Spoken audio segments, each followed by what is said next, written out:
Bien le bonjour les stalkers, vous arpenteurs de la zone. On se retrouve pour la troisième séance de lecture et découverte des règles. Ça va nous permettre de bien avancer. Je remercie tout particulièrement Jean-Marc, tu te reconnaîtras, pour m'avoir dégoté et envoyé le PDF en VF, le PDF des règles. J'ai évoqué ça au tout début de la première vidéo, me semble-t-il, où j'aimais bien avoir les versions françaises affichées à l'écran pendant qu'on fait la lecture et la découverte. Ça permet de manipuler, d'avoir les deux mains plutôt libres, alors que quand on n'a pas un PDF VF de disponible, eh ben, il faut tenir le bouquin. Alors, l'astuce que j'avais trouvée, c'était, j'avais pu le mettre pour la deuxième vidéo devant moi à plat, mais c'est chiant parce que maintenant, on va vraiment attaquer ce qui se passe sur le plateau par rapport aux règles elles-mêmes. Donc, grand merci. En fait, j'avais pas bien cherché. J'avais dû m'arrêter à la première page de ce qu'affichait Google et j'étais pas tombé dessus. Eh ben écoute, c'est super cool, d'autant plus que le fait d'avoir un PDF pour créer les mémos de règles, c'est beaucoup plus facile. Il y a juste à faire des copier-coller dans Word et de remettre à notre sauce en éliminant les mots qui ne sont pas nécessaires. Bon, puisque tout est dit de ce point de vue-là, bah on va y aller. Alors voilà, je l'ai affiché, il est là, livret de règles, et nous étions... Alors, on devait être aux alentours de la page 10, me semble-t-il. Mise en place de la mission dans le non, ça nous l'avions vu. Ah, c'est ça. Plan de mission, on va attaquer direct comme ça. Alors j'ai laissé les tuiles du tutoriel, hein, comme ça au moins on va retrouver les éléments. Ah bah d'ailleurs, c'est exactement celle-ci. Absolument. Let's go. Le plan constitue l'élément principal de chaque mission. Il s'agit de l'endroit où se déroule l'action. Si le guide des missions vous indique comme préparer le plan, une bonne connaissance de sa topographie et des interactions possibles avec celui-ci se révèle d'une importance cruciale pour la réussite de la mission.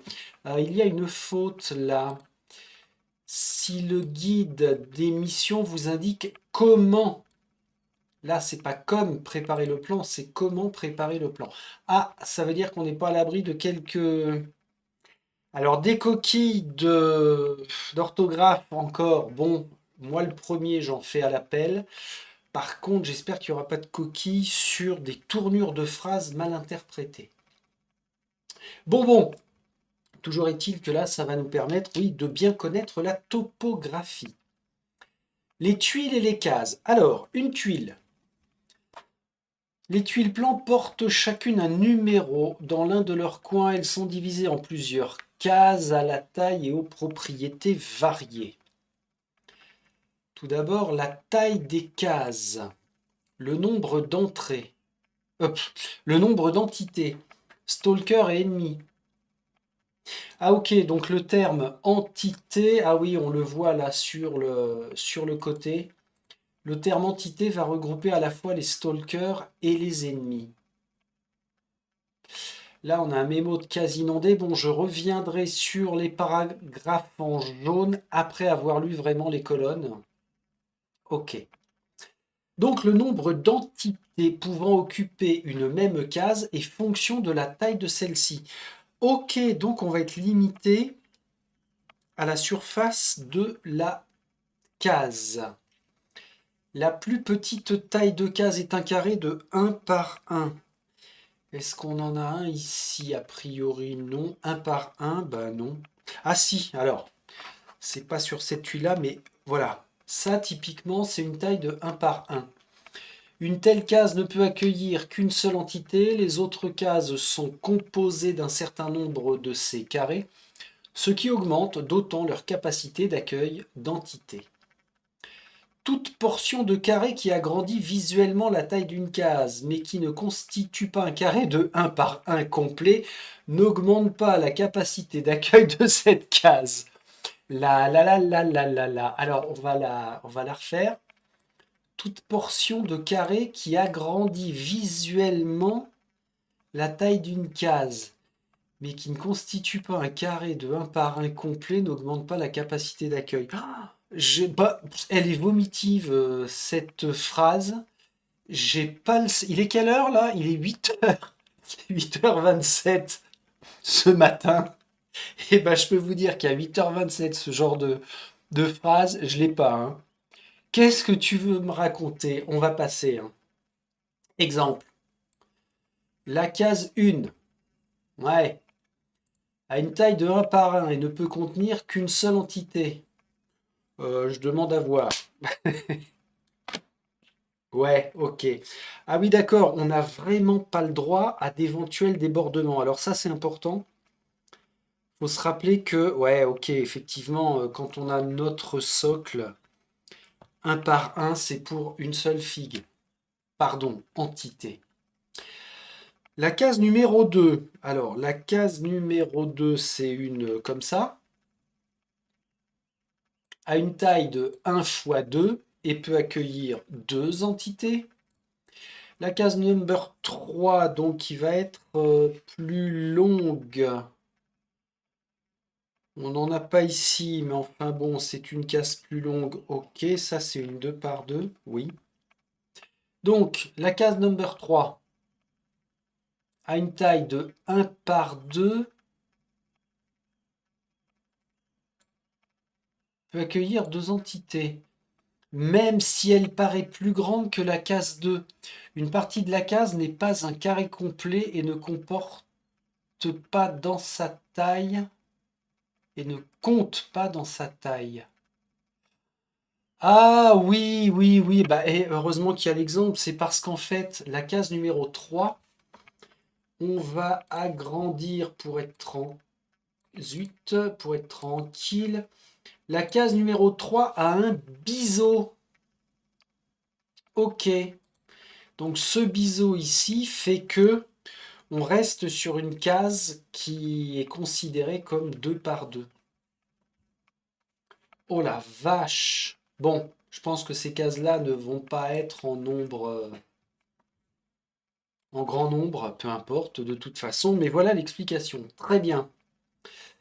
Et enfin, la case numéro 4 a une taille de 2 par 3 et peut accueillir jusqu'à 6 entités. Alors, 2 par 3, c'est-à-dire qu'on va considérer qu'on a deux lignes ou deux colonnes de 3 cases. Ouais. Bon, une fois qu'on a ça en tête, ça peut patiner au début pour les applications et encore. Là, non, c'est facile, hein. En se rangeant correctement, 2, 4, 6 max. Ok, 2 max. Non, non, c'est bien. Parfaitement clair. Les cases combles. Une case qui contient autant d'ennemis que sa taille est considérée comme comble. Les ennemis ne peuvent pas terminer leur déplacement dans une telle case et les stalkers qui terminent le leur doivent pousser une des entités d'une case. Ok, si je suis comme ça, je me pointe là, je pousse une des deux entités. Ok, pour prendre la place. Alors on verra après, mais est-ce que nous sommes autorisés à traverser des cases qui contiennent des ennemis? Oui, je suppose. La seule chose, c'est qu'après avoir terminé un tour complet de 2 actions ou de 3 actions en solo, on va être pris pour cible si on finit dans leur ligne de vue. On n'y est pas encore. Alors, bord des cases. Deux cases qui partagent un bord commun, dont au moins une des 4 sections cardinales sont considérées comme étant adjacentes. Et il y a 5 types de connexions entre deux cases, en fonction desquelles le comportement des entités peut varier. Alors, on a un bord ouvert, donc liseré gris. séparés par un bord ouvert, les entités peuvent se déplacer, tracer des lignes de vue, mesurer des portées. Il s'agit du type de connexion le plus répandu. Ok. On a un terrain infranchissable. Ce sont, alors, entre des cases séparées par un terrain infranchissable, les entités ne peuvent pas se déplacer. Par contre, on va pouvoir tracer des lignes de vue, mesurer des portées. Alors, terrain infranchissable en deux.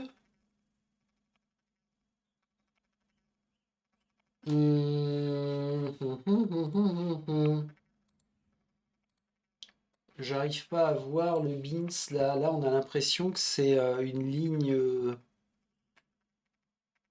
identique. Ah, alors, là, dans ce cas-là, je vais aller chercher le visuel que j'ai sur la version papier. Est-ce que je vais mieux voir? Ah, c'est que c'est bleu. Oui, oui, oui, d'accord. Ah la vache. Alors pour le coup, à l'écran, ça n'était pas flagrant. Je vais vous montrer ça vraiment. Donc, infranchissable, c'est un liseré blue. D'accord. Donc dans ce cas-là, c'est un terrain entité, on ne peut pas s'y déplacer. Par contre, ligne de vue, mesure de portée, on sera bon. On sera bon avec. Ah, d'accord. Les terrains infranchissables peuvent former des structures isolées, comme une clôture grillagée, ou séparer diverses parties du plan avec des cases inondées. Auquel cas, alors là on ne voit pas le symbole inondé, mais au cas où ce serait ce symbole-là à suivre. Les murs, bon ça, entre des cases séparées par un mur, les entités ne peuvent ni se déplacer, pas de ligne de vue, pas de mesure de portée. Les murs ne causent pas d'adjacente entre des cases. Les murs peuvent former des structures isolées ou séparer diverses parties du plan en bâtiment. Bon, le mur jaune, pas de problème. Maintenant, les portes, on en a une là par exemple.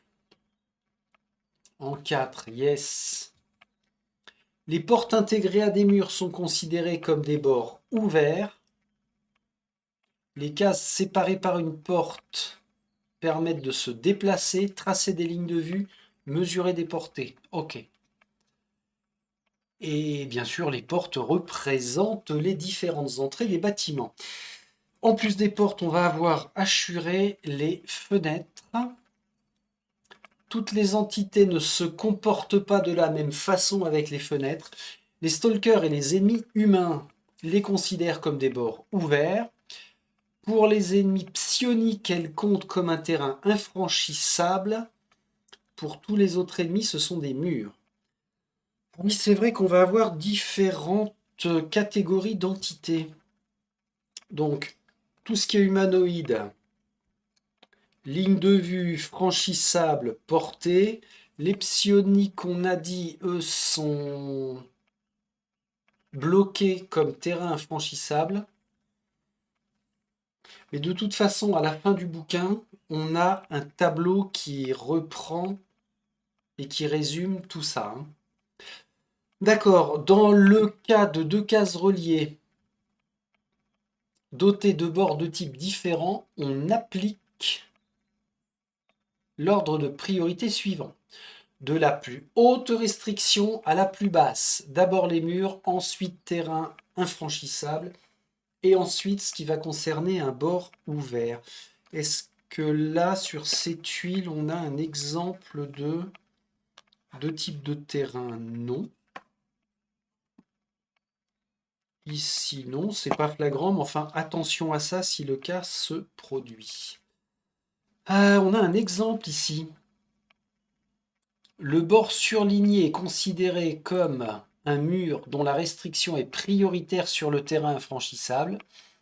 Les deux cases ne sont pas considérées comme adjacentes. Ok. Alors, les cases inondées. Ici. Les cases portant le symbole vague sont des cases inondées. Aucune entité ne peut y entrer ni les traverser. Ah d'accord, c'est vraiment restriction totale. Bon, au moins ça simplifie les choses. Trop profond, ça ralentit trop, ou même l'eau est trop froide. Les fameuses entités. Les entités sont des êtres vivants qui parcourent la zone et elles sont classées en 3 types. On a les stalkers, personnages joueurs, les compagnons, les assistants des stalkers et les ennemis. Des humains ou de dangereux mutants hostiles aux stalkers. Vous trouverez plus de détails sur les entités et leurs spécificités, page 40, donc ça doit être le fameux tableau. Maintenant, on a une épaisseur des bords de case. Certains bords de case sont plus épais que d'autres, notamment ceux sur le contour des tuiles. Ouais. L'épaisseur des bords n'a aucun effet en termes de jeu. Oui, ok. Sur le contour des tuiles, ah oui, là on a bien des bords plus épais, mais ça reste l'équivalent d'une case adjacente, ouverte, sans problème. Et puis enfin, vous trouverez plus de détails sur le déplacement dans des cases combles en page 20 et 32, les règles de déplacement des stalkers et des ennemis. Ok. Et j'espère que les ennemis vont pas pouvoir nous bousculer, nous pousser pour prendre nos places. Non, quand même pas. Ok. Après les bâtiments et les salles. Alors là, on a quelque chose, j'ai l'impression, une vue principalement en intérieur. Ah oui, alors c'est vrai que les tuiles n'ont pas forcément un côté extérieur, un côté intérieur. C'est un petit peu le beans. On va voir si ça match ça. La tuile 18 là. Bâtiments et salles. Les salles sont des endroits entièrement entourés de murs, portes et fenêtres. Plusieurs salles voisines forment un bâtiment. Certains effets renvoient au fait de se trouver à l'intérieur ou à l'extérieur d'un bâtiment. Case intérieure ou extérieure, d'accord. Les cases intérieures sont toutes les cases qui composent une salle. Les cases extérieures sont toutes les cases qui ne sont pas considérées comme des salles. Donc là, c'est des cases extérieures. Et là, on est en case intérieure de bâtiment. Ah!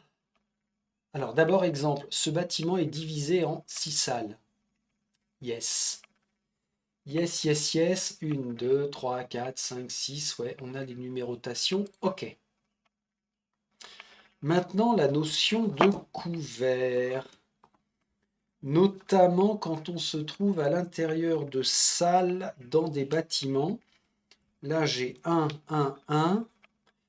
En fait, on a des couverts de 1 partout. Les cases qui comportent ce symbole contiennent de quoi se mettre à couvert, ce qui signifie qu'à moins d'être proche de la cible, il est plus difficile d'atteindre ses adversaires dans ces cases. Le couvert représente les obstacles, cachettes et tous les éléments pouvant être mis à profit pour s'abriter en combat. Les obstacles, cachettes et tous les... Ah oui, d'accord. Ok, ok, donc si je suis là, on va considérer que on utilise un meuble, quelque chose qui est surélevé, qui est pété, mais derrière lequel on va pouvoir se cacher, une table qu'on renverse, ce genre de choses-là. Alors là, on a juste un petit meuble ici, mais imaginons on le met devant nous et on s'en sert. Donc ça nous offre un couvert. Ah, et là, j'ai l'impression qu'on a comme une orientation. Ici, tac, l'orientation, c'est vers la case. Ouais, là, c'est pareil. Le liseré déborde dans le sens de la case qui est concernée. Bon, ça va, la lecture est assez facile. Donc, ce sont des obstacles. Ok. Toutes les cases d'une même salle possèdent la même valeur de couvert, qui est généralement indiquée dans une ou deux cases de bord de salle. Quand une entité située dans une case de couvert est attaquée et que l'attaquant se trouve dans une case différente ou dans la même salle dans le cas d'un bâtiment, le nombre de succès des attaques des stalkers et des dégâts des attaques des ennemis sont réduits par la valeur de la défense. Alors par contre, quand une entité située dans une salle est attaquée et que l'attaquant se trouve dans une case différente. Ouais, donc comme ça. De là à de là. Par contre, si on est dans la même case ou dans la même salle dans le cas d'un bâtiment. Ok, donc a priori, on comptabilise la valeur de couvert systématiquement. Bon, ça, ce sont les détails du combat qui vont nous donner plus de précision au besoin. Alors oui, en plus des symboles de couvert, on avait vu, c'est sur cette tuile-là que nous avons des radiations environnementales. Les radiations sont l'un des dangers de la zone. Tous les endroits ne sont pas contaminés, mais vous ne devez surtout pas traîner dans ceux qui le sont. Chaque fois qu'un stalker situé dans une case contamination décale son pion tour d'un cran vers le bas après avoir résolu l'effet d'une action standard qui décale le pion, il augmente son irradiation sur le compteur Gégère de la valeur de radiation de la case. Ce montant est réduit par le modificateur de radiation environnementale de son armure. Ah ok, tiens, j'avais pas vu ça, mais en même temps on ne l'a pas utilisé dans le tutoriel, je ne crois pas qu'ils y aient fait référence. Radiation environnementale, malheureusement la veste en cuir réduit rien, moins 0. Ok. Et sinon, à chaque fois qu'on va devoir jongler avec les radiations, ça va être ici. Exemple, sur le plan, l'intensité visuelle et les couleurs varient en fonction de la valeur de radiation. Ah ouais, d'accord, jaune pour les cases 1 à 2, orange pour les valeurs de 3 à 4 et rouge pour les valeurs de 5 ou plus. Oui, d'accord, c'est juste que là, c'est vraiment pas flagrant. Alors, maintenant que vous le dites, eh ben c'est vrai que si. Là, c'est jaune, la case est teintée d'un jaune léger, mais là, on voit bien que pour une valeur de 3,4, la case est vraiment orangée. Ah ben si, c'est flagrant. Excellent. Ouais, 4, d'accord. Ouais, ça le fait. Bon, c'est cool. Alors, les radiations lors du déplacement. Si votre déplacement vous a fait décaler votre pion tour d'un cran vers le bas et que vous êtes entré dans une case de radiation, que vous en êtes sorti ou que vous l'avez traversé, vous augmentez votre irradiation une seule fois de la plus grande valeur. Ah oui, d'accord. Ah, par contre, le fait de sortir d'une case, ça comptabilise quand même. Ah ouais, c'est méchant. C'est super méchant en fait. Parce que là, je peux pas dire. Alors, je finis mon déplacement là, j'augmente de 4. Je quitte la case, je réaugmente de 4. Hein, c'est ce que j'en ai compris. Que vous en êtes sorti. Bah oui, c'est marqué là. Hein, que vous en êtes sorti ou que vous l'avez traversé. Bon, alors, on ne comptabilisera que la valeur la plus haute. Enfin, quand même. Donc, euh, il ne faut pas, si possible, scinder nos déplacements. Idéalement, si je veux aller là, j'ai intérêt de faire mon déplacement classique de 3 cases. Je traverse la case 4, la case 3, je ferai qu'une fois, valeur 4. Par contre, si je finis mon déplacement là, pour reprendre avec une autre action de déplacement, je vais le comptabiliser 2 fois. Oh la vache. Ok. Sauf si on a une éventuelle bonne armure pour réduire tout ça. En dessous, on a un exemple. Lors d'une action de base déplacement, le stalker bleu a occupé 4 cases différentes.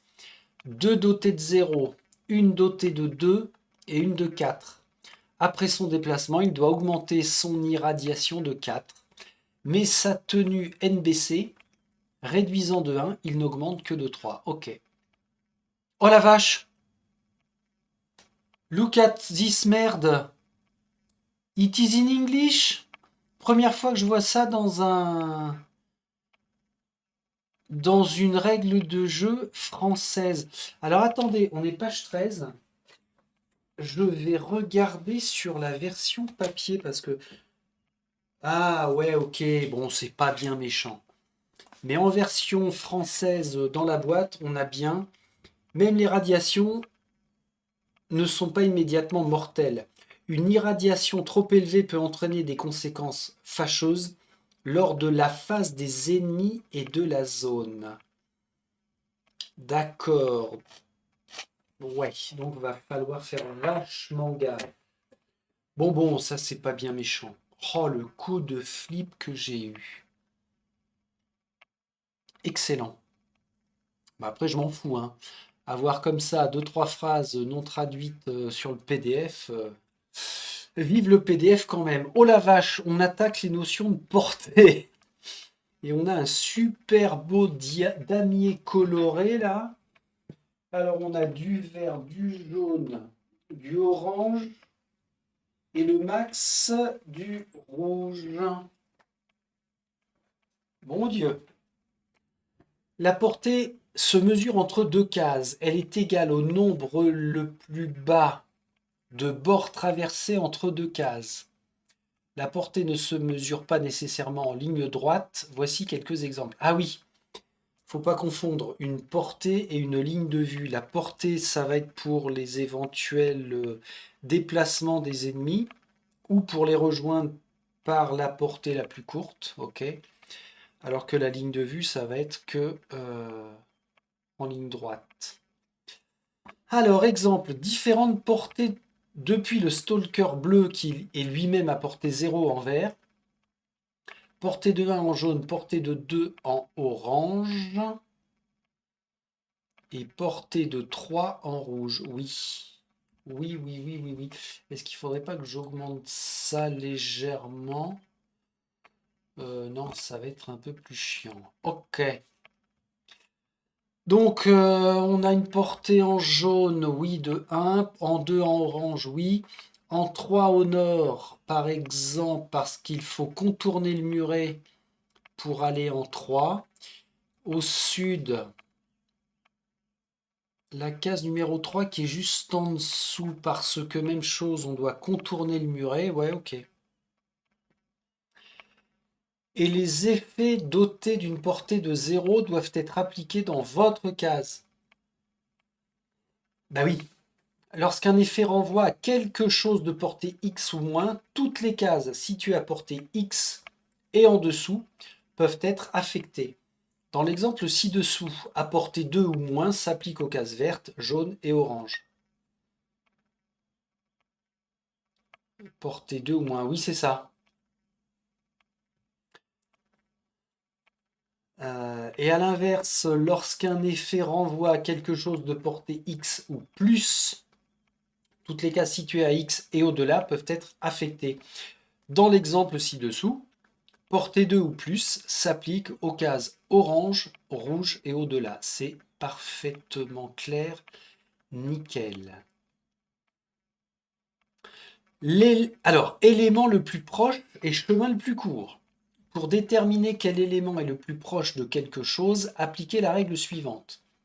Visualisez le chemin le plus court vers les différents éléments alentours. en comptant le plus petit nombre de cases. Les ennemis humains ignorent tout chemin qui passerait à travers un symbole anomalie, sauf s'il n'y a pas d'autre route. Ils chercheront à éviter les anomalies à tout prix. Alors ça peut être pas mal tactiquement quand les ennemis vont bouger. Choisissez l'élément vers lequel le chemin est le plus court. Choisissez l'élément dont le chemin contient le moins de coins. S'il y a toujours égalité, le stalker de tête va choisir. Nous vous encourageons à choisir la solution la plus adéquate. Bah, ça c'est parfait. C'est ce que j'aurais fait de toute façon. Bon, en retenant que les ennemis n'apprécient pas les anomalies. Alors, après, on a un exemple. Vérifions quels sont les bandits les plus proches du pion attention en rouge. Donc, en haut, là.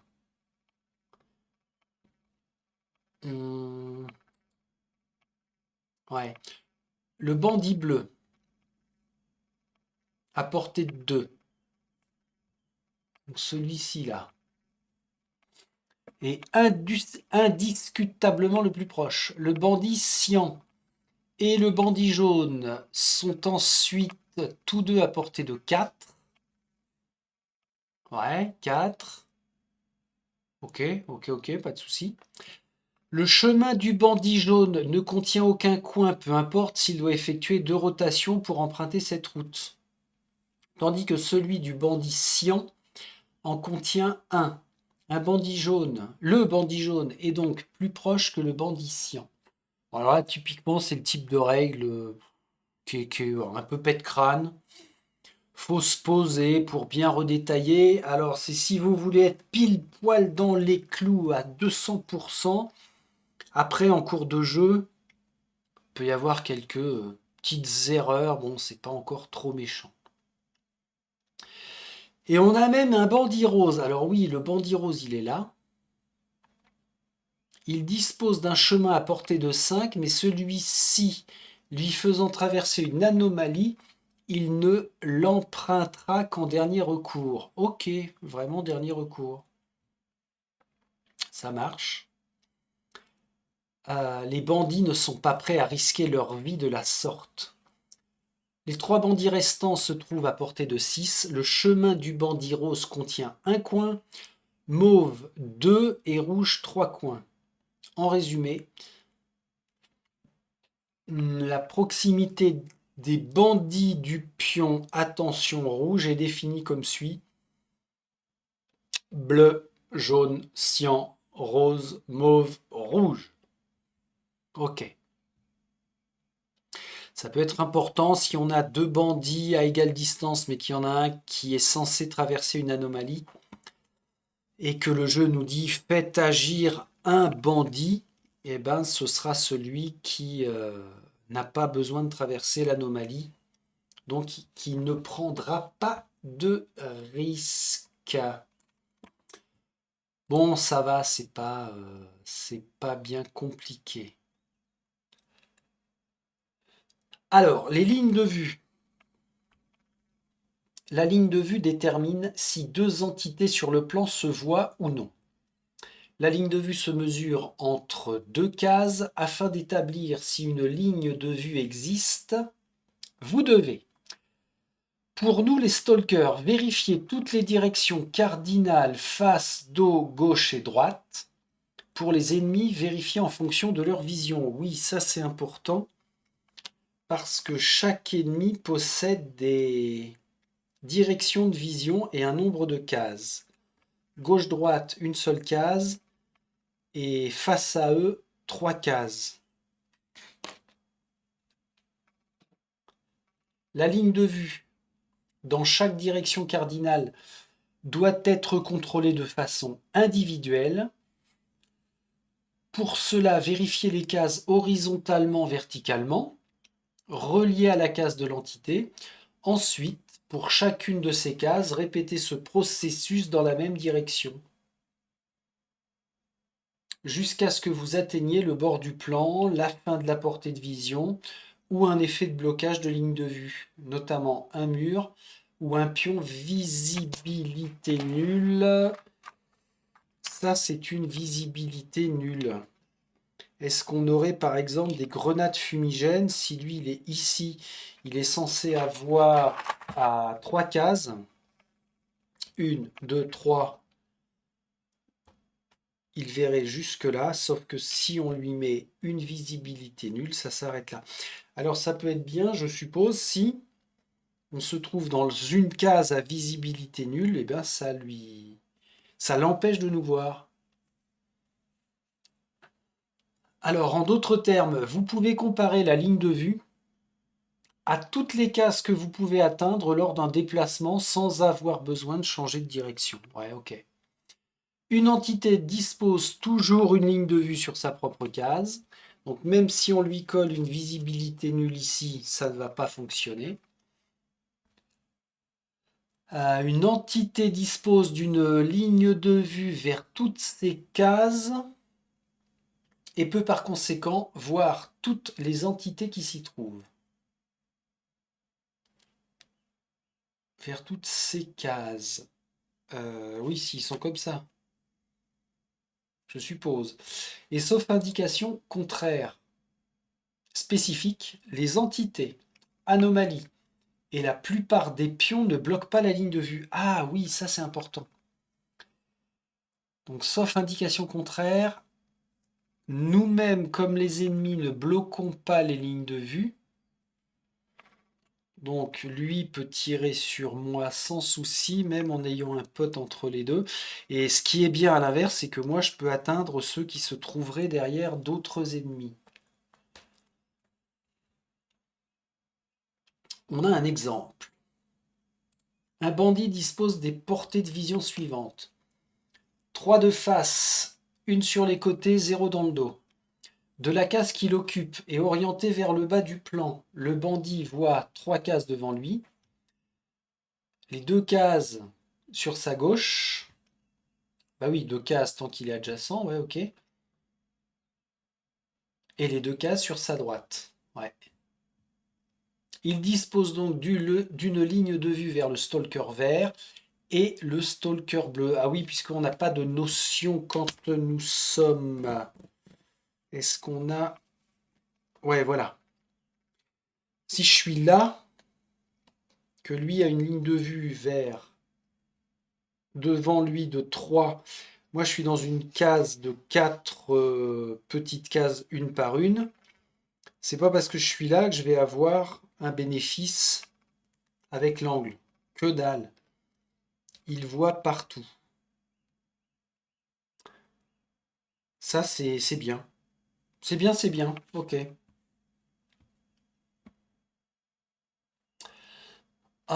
Qu'est-ce qui restait? Mais pas vers le stalker gris. Il faudrait pour cela qu'il change son orientation. Oui, le stalker qui est dans son dos, il ne le voit pas. Ok. Là, ça reprend le diagramme dos, côté, face. Les ennemis disposent de portées de lignes de vue différentes selon leur orientation. La portée de ligne de vue d'un stalker est à l'infini dans toutes les directions. Là, on a un super avantage, alors sauf contrainte particulière, mais lui, s'il était à 3 ou 4 ou 5 ou 6 ou 10, voilà, là, typiquement, j'arrive à voir jusque-là. Je peux lui tirer dessus. Ou lui tirer la langue, ou faire ce que je veux à l'infini. Exemple. Un stalker dispose d'une portée de vision illimitée dans toutes les directions. Depuis la case qu'il occupe, le stalker peut voir les 10 cases devant lui, les 2 cases à gauche et les 2 cases sur sa droite. Ah, par contre, il ne voit pas derrière lui, d'accord. Car le mur... Ah oui, c'est juste parce que le mur bloque sa ligne de vue. Le stalker voit donc les 3 bandits au fusil et il ne voit pas les 2 bandits au fusil de guerre. Oui, oui, ok, si ça bloque par l'effet d'un mur, forcément. Yes.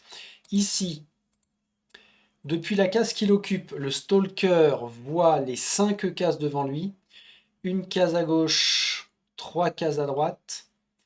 Il dispose donc d'une ligne de vue sur les deux bandits. Là, ça passe à travers une porte ou une fenêtre. Là, on a une ligne de vue, ok. Bah, ceux-là, non. Ici, 3 cases à droite. Une, deux, trois. Oui, parce que ça passe à travers la porte. Ah oui, d'accord. J'étais en train de raisonner, enfin de chercher un raisonnement à la zombicide. Parce que dans... Mais on va dire Friedrich, on s'en branle de zombicide. Là, on est à Stalker. Va pas chercher plus loin que le bout de ton nez. Si une ligne de vue traverse trois quatre portes, il n'y a pas de notion de porte ouverte ou de porte fermée. Alors peut-être sur certains scénarios, mais même si ça traverse 8 portes, eh ben on voit à l'infini au-delà des 8 portes et des fenêtres, etc.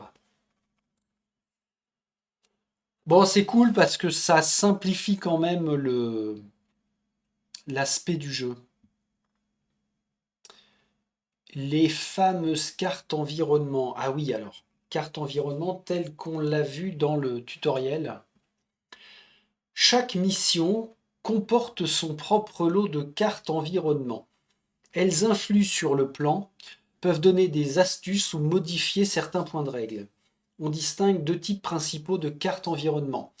L'altération de plan, placées sur les dalles plan, elles ajoutent des actions, déclencheurs, ou modifient les cases et leurs connexions. Et ça peut être aussi une carte environnement avec une note conservée à côté du plan. Ah d'accord, à côté du plan. Elles fournissent des instructions particulières ou des indices sur la mission, voire des règles supplémentaires. Vous trouverez également quelques cartes environnement représentant des anomalies ou des armes. Alors, sur une carte d'altération, on a un numéro euh, au recto et au verso. Les deux premiers signes indiquent la mission. Le numéro suivant indique la carte elle-même avec un petit A pour le recto et petit b pour le verso.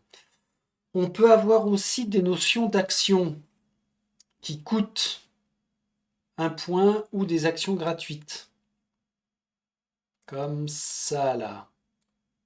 Certaines cartes contiennent une action standard ou gratuite que vous pouvez effectuer dans une ou plusieurs cases spécifiées de la carte, ok. Et puis attention, on peut avoir un éclair, c'est un déclencheur. Certaines cartes contiennent un déclencheur qui s'applique lorsqu'un stalker ou parfois un ennemi dans une ou plusieurs cases spécifiques de cette carte qui s'applique. Ah ouais d'accord, alors déclencheur.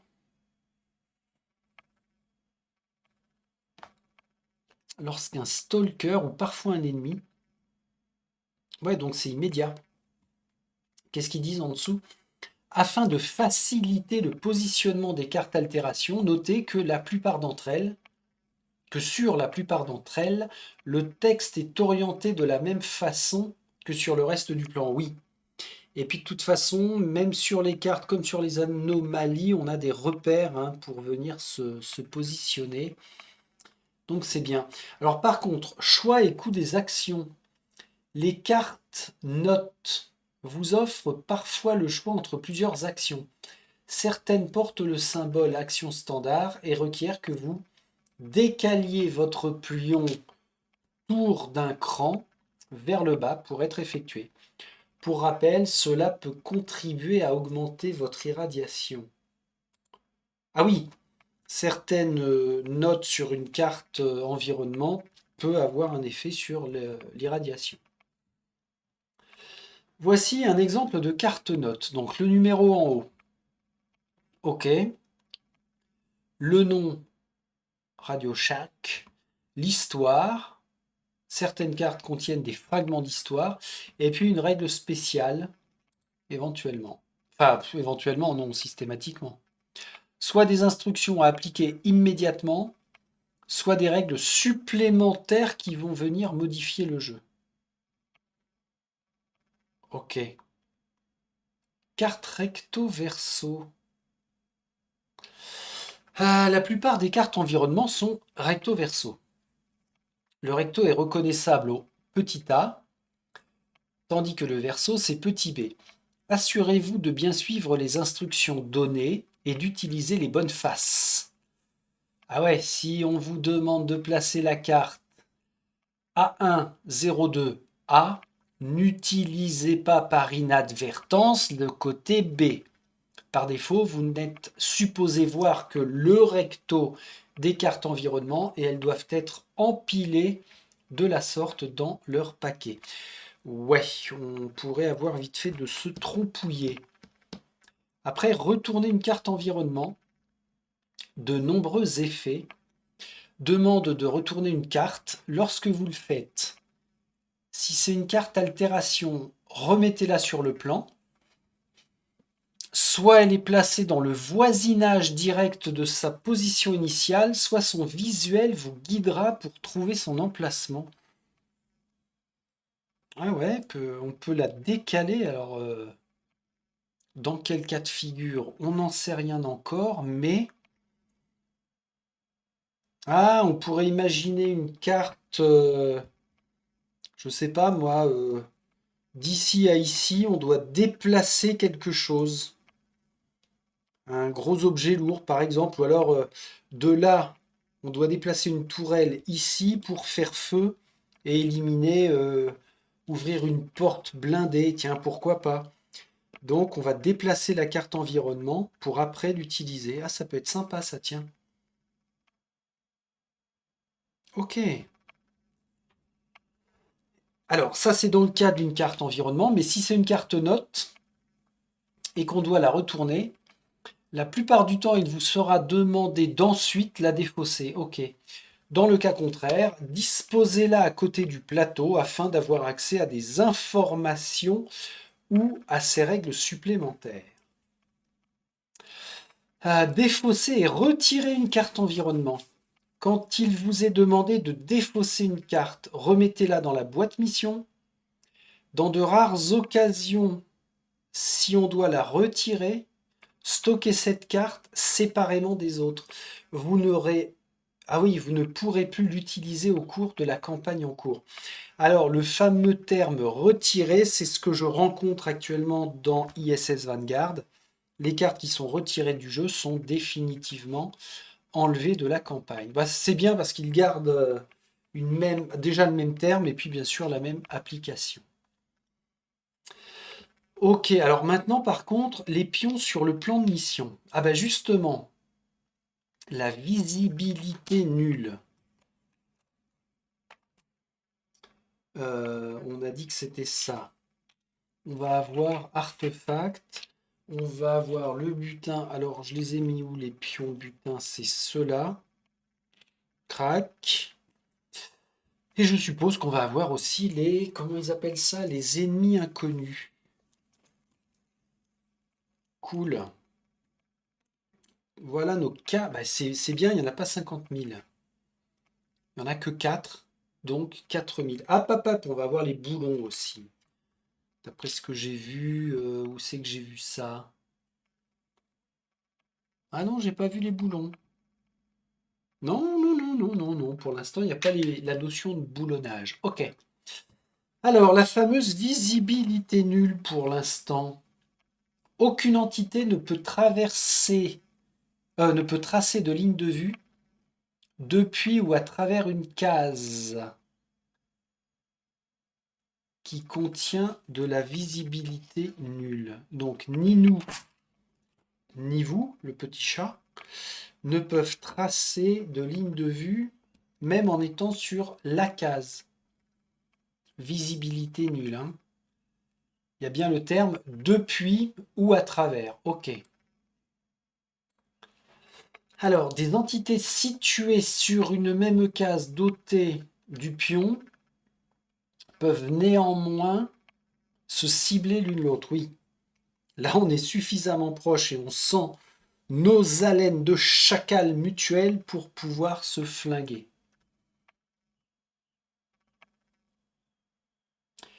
Et les pions visibilité placés sur le plan sont retirés lors de la phase des ennemis et de la zone. Ah ok, ça ne perdure pas. Donc, à utiliser en cas de stratégie, il y a forcément des choses intéressantes. N'importe quoi, moi. J'ai bien vu visibilité nulle, j'étais passé trop vite sur artefact, et il me semblait bien avoir vu le boulonnage, crétin que je suis. Alors, qu'est-ce qu'on fait de ça? Les boulons sont conservés dans les poches. Vous pouvez les placer sur le plateau pour couvrir des symboles anomalies. Ah ouais? En effectuant l'action de base boulon et écrou. Action de base. Ah ouais, boulon et écrou jusqu'à une portée de 3. Placez un boulon de vos poches sur le symbole anomalie choisi. Je reprends l'anomalie numéro 1. C'est vachement bien ça. Si nous avions une anomalie, alors, on nous demande de la placer là. J'arrive ici, je prends dans mes poches. Alors, quand on parle de poche, c'est là, hein. C'est marqué poche, boulon, chargeur, pion, pion mission. Je sors un boulon et je fais ça, je camoufle le symbole. Comme il y a une portée de 3, alors là il y a un mur, je ne pourrais pas le jeter. Je pourrais pas le jeter. Par contre, là, je pourrais le jeter pour le camoufler. Alors, je pourrais camoufler au moins le rouge. Si j'ai 2 boulons, je pourrais aussi camoufler ça. Mais à chaque fois, ça va me prendre une action standard. Donc, les boulons sont conservés dans les poches. Vous pouvez les placer sur le plateau pour couvrir des symboles. OK. Les symboles anomalies couverts sont ignorés lors des tests d'activation d'anomalies. Donc, avec le D10. Ah bah tiens, pile poil. J'ai couvert le symbole rouge, donc on n'en tient pas compte. Les boulons placés sur le plan sont retirés lors de la phase des ennemis et de la zone. Bon, c'est bien en fait, on a une phase d'entretien à prendre en compte. Si on oublie de le faire en fin de round, c'est pas trop grave parce qu'au moment où on va le réévoquer, on va se dire ah non merde, là on a entamé un nouveau round, il faut les virer. Poche. Yes, yes, yes, yes. Alors, les artefacts, ça c'était propre à l'anomalie, hein. À la mise en place, on cachait un artefact en dessous. Au départ, un artefact est généralement caché sous la silhouette anomalie. Il peut être placé sur le plan grâce à l'accessoire d'armure. Quoi? L'accessoire d'armure. Ah oui, détecteur. Faut finir ta phrase, Friedrich. L'accessoire d'armure, détecteur. Alors, détecteur, hein, impératif d'en acheter un. Détecteur écho, près d'une anomalie, ça permet d'aller les révéler. Clac, clac. Les symboles anomalies. Les symboles anomalies couverts par un pion artefact sont ignorés, comme avec un boulon en fait. Très bien.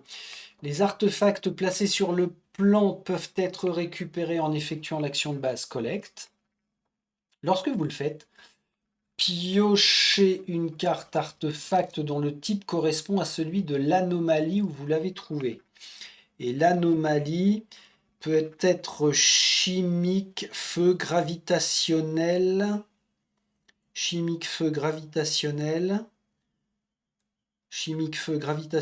électrique, ça fait 4. Chimique, feu gravitationnel, électrique, ok. Et ben voilà, il y a 4 types d'anomalies que l'on peut rencontrer et fouiller.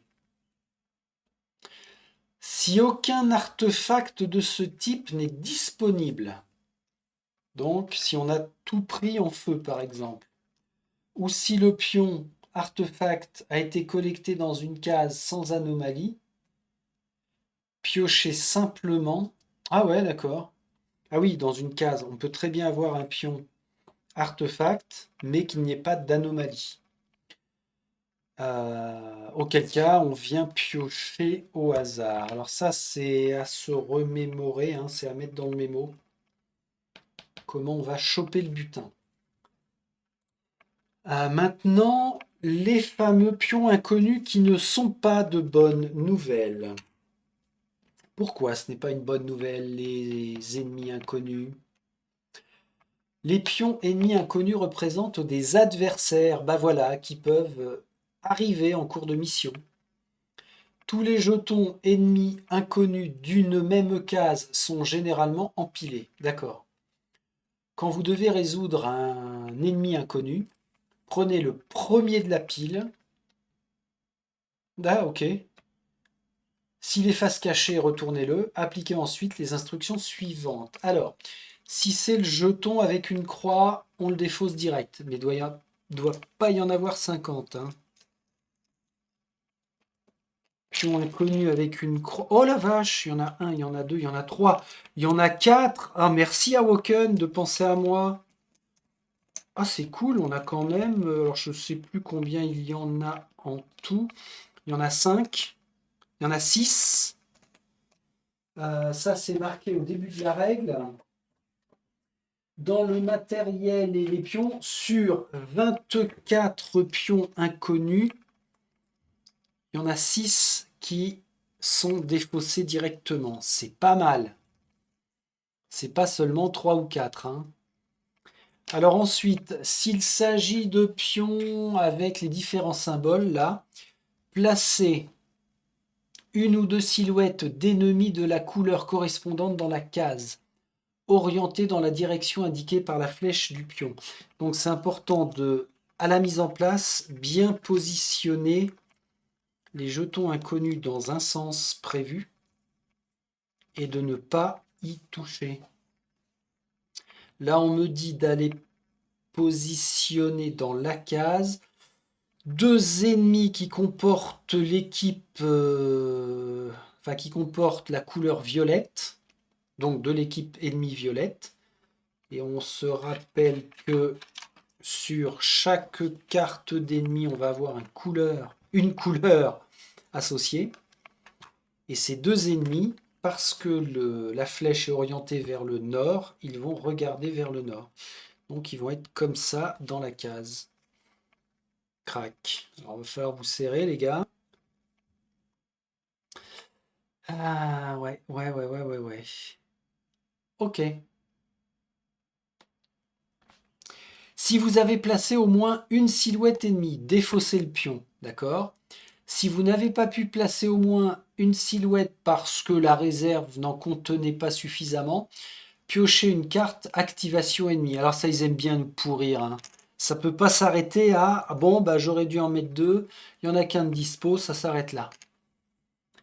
Donc dans ce cas-là, on va piocher une carte d'activation. Alors, carte d'activation va dépendre du jeton attention placé sur le plan. Face jaune, paquet jaune. Face rouge, figurez-vous que ce sera le paquet rouge. Ok. Bon, ça c'est bien.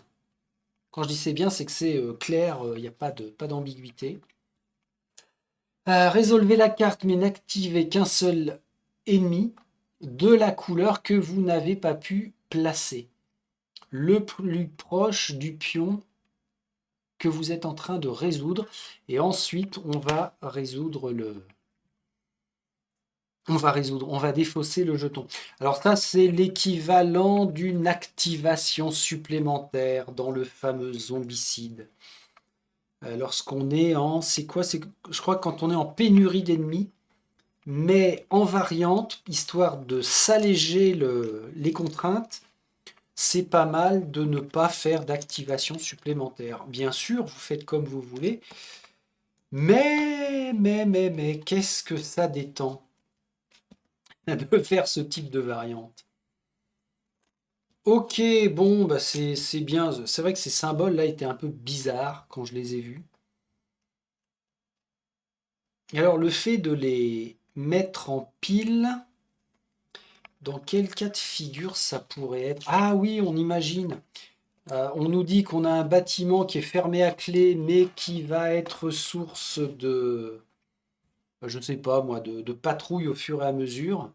On pourrait en avoir quatre, cinq, et tous les tours, le scénario nous oblige à venir révéler les ennemis, et puis ils sortent au fur et à mesure. Oui, oui, alors après c'est bien parce qu'on peut se projeter pour créer différents scénarios par rapport à ces éléments de terrain, on peut les utiliser. Cool. Donc, on a bien vu hein, la visibilité, les boulons, les artefacts, le butin et les ennemis inconnus. Ça ne fait que 5 types de pions différents à se remémorer. En plus, sur la carte mémo, tout est repris, c'est quand même clair. Ça me détend, hein. Ah ouais, c'est vachement bien. Je me faisais une idée de Stalker que ça allait être assez lourd. Lourd pour l'apprentissage. Et en fait, pas du tout. Mais je pense que j'ai été vraiment marqué par ISS Vanguard qui m'a provoqué un blocage tellement c'est touffu. Ok. Ensuite, ah ben ensuite, ça va être une foultitude d'exemples. Alors, qu'est-ce qu'on nous dit? L'exemple A. L'effet de fin de round sur la carte événement vous demande de résoudre le jeton inconnu, le plus proche du stalker de tête. Donc le stalker bleu dans le cas présent. Pour cela, on retourne le pion dans le bâtiment. Il s'agit de l'équipe rouge orientée vers le haut. Le bandit au fusil de chasse est indiqué comme équipe rouge. Prenez une silhouette de bandit au fusil de chasse dans la réserve, placez-le, orientez-le vers le haut. Voilà, c'est clair et net, hein. Et ça, c'est la carte événement. Alors, ou bien du paquet événement de mission, ou bien du paquet événement aléatoire qui va nous le dire.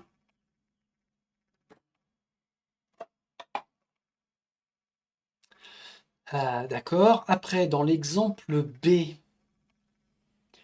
étant donné que la réserve d'ennemis ne contient plus de bandits au fusil de chasse parce que les trois sont déjà sur le plan, vous devez piocher une carte activation des ennemis, rouge dans le cas présent, et activer le bandit au fusil de chasse le plus proche du pion retourné.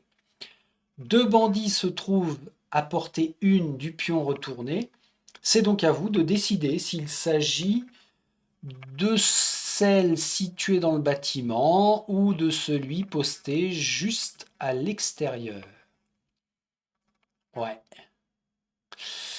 Lorsque vous résolvez les différentes étapes de la carte activation des ennemis, n'oubliez pas qu'elle ne peut affecter qu'un seul ennemi si sa couleur correspond à l'étape, ou que vous ne devez pas résoudre la dernière étape car elle n'est pas affectée, car elle n'est affectée que lors de l'étape d'activation des ennemis. Bon, là c'est une lecture qui est un peu pète-crâne, mais c'est bien explicite. En création de mémo ou quand on relit les règles, si vous êtes du genre, et alors là je vous félicite, hein, si parmi vous il y en a qui arrivaient à apprendre par cœur des règles, est-ce que ça existe des joueurs comme ça? Dites-le moi. Dénoncez-vous. Moi j'ai besoin de mémo. Donc tout ça pour dire que oui, oui, quand on va faire le mémo, il va falloir faire bien attention à remettre tout ça dans l'ordre. Alors, placement d'ennemis et casse-comble. Ah oui, imaginons. Imaginons. Ben, on serait dans notre cas de figure de tout à l'heure là. On a salle comble ici, parce que seulement deux entités qui peuvent tenir. On nous fait révéler un pion ennemi inconnu. Placez cet ennemi sur la case disponible la plus proche. Ah ouais, tout bêtement. Orienté vers la case où il aurait dû être généré. Ce qui est assez logique. Petite variante si vous voulez faire un mode facile. S'il n'y a pas la place, vous défaussez le pion, vous ne vous en occupez pas. Voilà. On peut avoir le choix selon votre envie de jouer. Résoudre plusieurs ou aucun pion inconnu.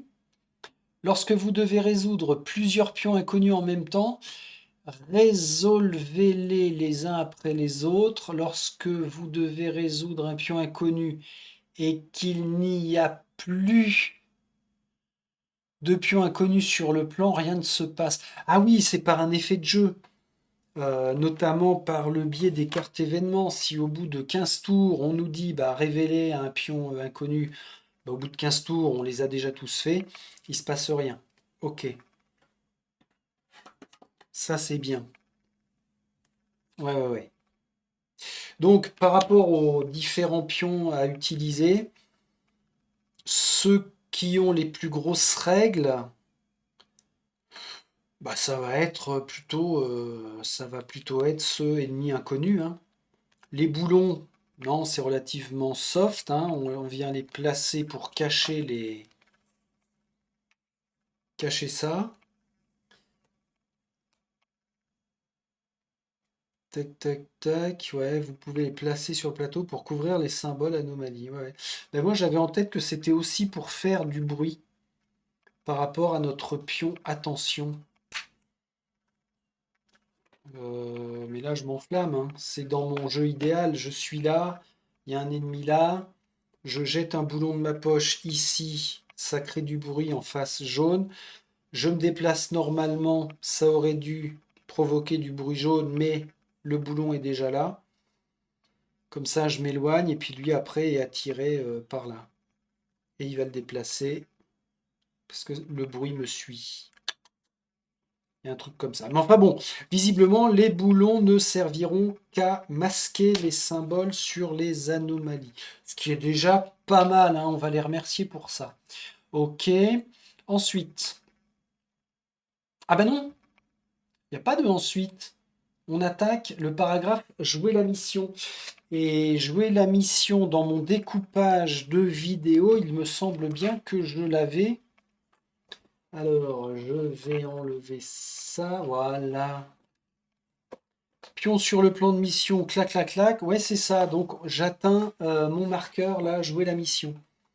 Alors, pourquoi j'ai fait ça? Je vous le rappelle, c'est parce que, bah là, déjà, vous voyez, ça va faire 1h10, hein, le temps de finir. On a fait quand même quelques pages. 2, 4, 6 pages. Selon le temps que je peux me donner, on peut aller jusqu'à 8, voire 10 pages. Mais déjà, une fois qu'on a fait 10 pages de lecture, compréhension, autant que possible, dans un bouquin de règles, waouh, c'est pas mal, hein. Au niveau de l'attention, c'est quand même bien. Puis au moins, ça permet de compartimenter. C'est-à-dire que là, tout ce que j'ai appris sur les règles relatives au plan de mission même, plan de bataille, et ben ça permet d'être ingurgité relativement bien. Ah c'est cool, c'est cool. Bon bah le livret de règles est clair, hein, c'est top.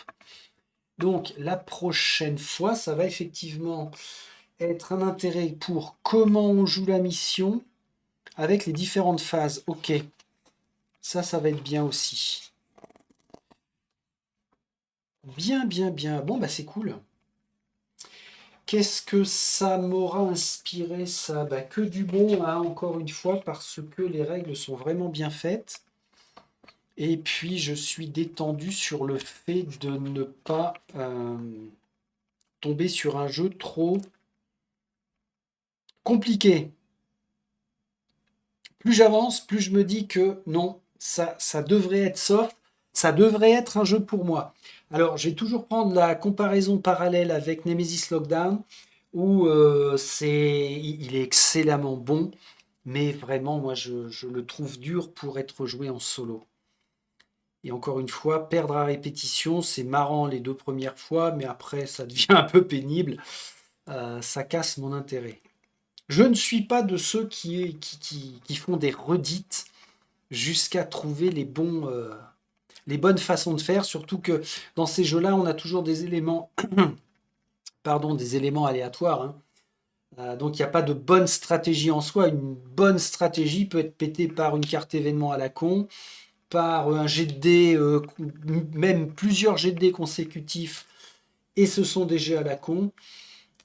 Donc voilà, c'est pour ça que Stalker va devenir normalement un grand ami personnel et possiblement un grand ami sur la chaîne. Une fois qu'on aura fini de lire toutes les règles, je pense que le mémo sera fait assez vite pour essayer de faire ne serait-ce que la première campagne rapidement. Alors attention, il y a aussi le mode, comment il l'appelle? Dans la zone, survie dans la zone, qui est un mode complètement différent du mode campagne. À voir par lequel on commencera à jouer. Bon, c'était vraiment tranquillou. C'est plutôt plaisant. Je vais probablement avoir une pause de 48 heures parce que le week-end est là aussi à un moment, hein. Donc, il faut savoir se poser. Mais ça dépend. Dans tous les cas, on va se retrouver le plus vite possible et toujours dans la continuité de cette lecture et découverte. Bah, si ça vous convient, j'en suis bien content. Et puis, je comprends aussi tout à fait que ce genre de vidéo, mais qu'est-ce qu'on en a à foutre? C'est vous qui voyez. Salut, salut.